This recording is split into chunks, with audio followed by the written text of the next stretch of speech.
Minister Rabbit, you're taking the topical issue. Okay, thank you very much. Minister, I'm disappointed not by your presence but by the fact that the Minister for Further Education isn't here. You do know it's a question of further education. Okay, look, it's something you would have heard me speak about on many occasions here in this chamber, and that is about the urgent need for a new building for Cavan Institute.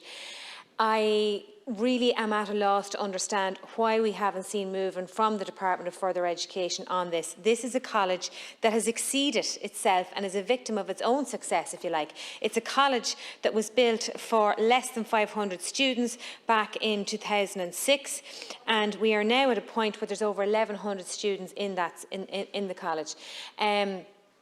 It's a college that has, I suppose, gone above and beyond the call of duty in terms of being relentless in their efforts to attract students, but attract them by providing a broad spectrum of courses. The facilities they've got are wonderful, but there is a whole greenfield site that they absolutely need. As I said, they're a victim of their own success, and I cannot understand. Just to fill you in a little bit, Minister, this building has been on the buildings list since 2015. It's not the only college of its kind. I've done some research. There are other ETBs with the same type of problem themselves. And to me, there is really no logical reason why, when it was approved, it's been sanctioned, due diligence has taken place, that they haven't been given the green light to do it. Now, I appreciate Minister Harris was down some months ago in Cavan and announced modular buildings. In my mind, modular is temporary. And it does not provide the longevity, the continuity and the stability that a college and its staff absolutely need for its future. Now, I know there is a push with the Department of Further Education for FET colleges, further education colleges around the country. This is an absolute ideal location for this. Again, Minister, I suppose I don't want to harp on about the fact, but I'd have to say, been on a buildings list from 2015 to 2016 to this point, and not a sod turned. This is not a place that needs to look for a site. It's on a greenfield site. It's ideally located in the centre of a town as well. And I would make the argument that there is really nothing to stop except commitment for government to do this. I did a little exercise because I know that this college, as I said, far surpasses the capacity that it's got. It's in a position where it's having to rent buildings around Cavan Town just to be able to provide the facilities that they need. And having done a tot on 4 of the premises that are being rented, Minister, I have to tell you, the money that's been spent is a staggering almost £500,000 per annum to rent temporary facilities. And that has been going on for a number of years. We are at a point, Minister, where we need a commitment. Not only do we need a commitment because it's there in black and white that this building has been approved, but we need a start date. We need to know when this new building is going to be started and when it will be finished, more importantly, because the staff deserve it, the principal deserves it, the deputy principals deserve it, because the drive and enthusiasm within that college is second to none. They are exemplary in the drive, the college, the courses that they provide, and as I said, far exceeded its capacity to deliver. But it's doing it, and it's doing it in rented premises. And as I've alluded to there, you know, one of the buildings is to 250,000, another than 55,000, another than 85,000. That's all rent that could be so much better used in terms of having a permanent facility. So at that, Minister, I hope that the Minister for Further Education has given you some good news to bring back to me tonight. Thank you, Chair, and thank you, Deputy. And yes, I'm taking this on behalf of Minister Harris, and you and I both know if there was good news, Minister Harris would be here. It wouldn't be wee Anne from Galway delivering it. But I am taking the topical all the same, nonetheless. And I would like to thank the Deputy for raising this matter, as it gives me the opportunity to set out to the House the position with regard to Cavan Institute and further education provision for Cavan Town. Cavan Institute was established, like the Deputy has said, in 1985 and has provided high-quality education and service to the people of Cavan and beyond ever since. Under the management of Cavan Monaghan Education and Training Board, the Institute has played a central part in developments in further education through innovative course development and top-class industry standard facilities.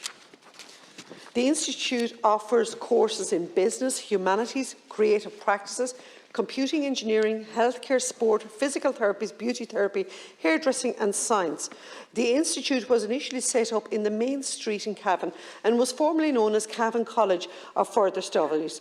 Cavan Institute has multiple rented locations across the town. And in March 2012, the Cavan Monaghan ETB acquired a former army barracks, a large site, 18 acres, with a view to refurbishment and adaptations to the site and buildings to create, as you have said quite rightly, Deputy, the further education campus. Development of the barrack site provides an opportunity to centralise further education and training service provision, create opportunities for expansion and eliminate the need for various rented temporary accommodation around Cavan town. Cavan Monaghan ETB has secured funding to progress the development of a new FET Centre of Excellence in supply chain logistics and procurement, supporting business transformation and workforce skills being developed in Cavan to support the North East region and nationally, and I suppose also in recognition of its location there as a border town. This project is part of a €3 million investment for local projects under the Border Enterprise Development Fund, an economic stimulus package established for the border regions and additional funding from SALAS at the department. It is proposed to locate the new training centre at Cavan Monaghan ETB FET campus. The project is a direct response to current industry requirements and emergency skill needs in the region, with a vision to positively impact the region's competitiveness, job security and employment growth. Cavan Monaghan ETB requested capital investment to relocate its FET operations from Main Street and Coothell Road to the barracks site, and also the creation of the Supply Chain Logistics and Procurement Centre of Excellence, both by means of modular unit. Funding was approved in August of this year by the Department for Works associated with the delivery of this interim accommodation. And I suppose in that word there, the Minister himself is acknowledging what you've said, Deputy, is an interim arrangement. And the project is currently being progressed by the ETB, with discussions ongoing with the modular unit provider. So, Deputy, I'll take on board everything that you're after saying to me there, but you have raised some very valuable points there in relation to the cost of the buildings, the lease. What I would say to the Deputy is, as being a former chair myself of Galway Roscommon Education Board, sometimes we have to look at what's left on the leases. Maybe that is a stumbling block, I don't know, as to what length is left in the leases. Are they able to come out of the leases? Because in all fairness, you have a site, there's a willingness there from government to come totally on board. To me, other than the fact that we have issues regarding containers or whatever, I don't understand why we're not progressing it further. Thank you, Minister. And again, I appreciate you're not the Minister with responsibility for this, but I would appreciate if you would bring this back to Minister Simon Harris. It is my understanding that there is now a call out to ETBs for a strategy assessment reports. Strategy assessment reports on colleges that have been, on new buildings that have been approved 7 or 8 years ago. So what are we asking the ETBs to do? Are we asking them to do a rerun of the process in terms of validating their required need? I think that's crazy. I make the case due diligence and approval of this new building has been made years ago, and they have been left in limbo with no building.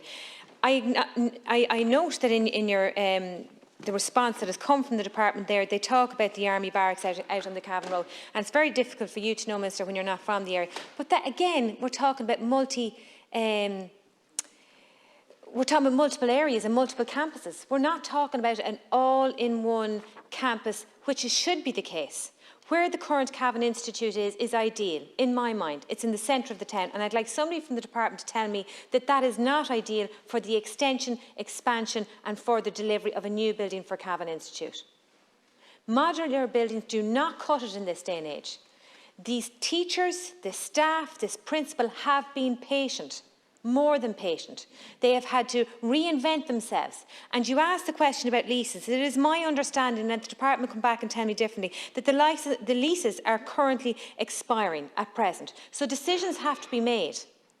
I want to see the right decision made. No more taxpayers' money of nearly $500,000 being wasted annually, because it is my understanding, and I know, that some of the buildings that they're renting are not fit for purpose and are in a poor state. As I said, this principal, the teaching staff and the students attending Cavan Institute have been patient. But they deserve their new building, and the next time I want to hear from Minister Harris is a start date for the new building. Thank you. Thank you, Chair. And Deputy, I'll take on board everything you have asked there, and I will recognise, as you say, the commitment of the principal, the teaching staff, and also the parents of the students that are attending there. And in relation to your ask about the development of the greenfield sites, which you have clearly articulated, needless to say, you have your work done there in relation to where the leases are at and everything else. So I'll present that to Minister Harris, and perhaps he might be able to meet with you to discuss progressing the project further. Thank you.